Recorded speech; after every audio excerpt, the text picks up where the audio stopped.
Um, I think it's an interesting question. I think if you were, and it goes back to the question you asked Phil earlier about institutions adopting new technologies as well.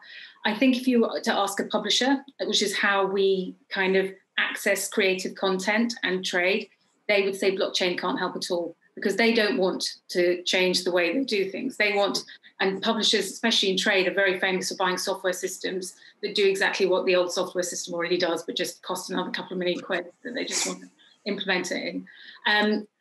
I think the way that I described rights management is a fantastic solution if you are the person that is the IP holder. So if you are the creative person who's created something amazing, Game of Thrones or whatever it is, if you were able to utilize blockchain to track your rights, potentially track the distribution as well, then you don't need a publisher.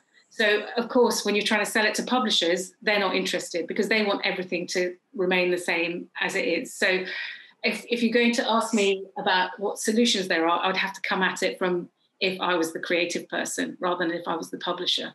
Because I think if I was a publisher, I would say blockchain, a trade publisher, I'd say I can't see how blockchain can help us at all because they don't want to disintermediate any of their processes as they stand at the moment. If you ask a trade publisher anything, they tell you they want to print in paper only as well.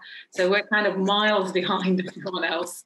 And the only reason we've kind of been forced into digital is because of Amazon, and then audio because of Audible, which of course is an Amazon company really in most of the Western markets.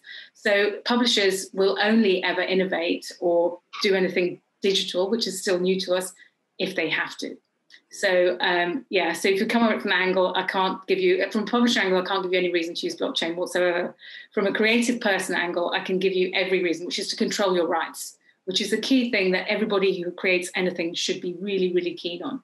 And of course, publishers are very keen that they control the rights rather than somebody who's created the content.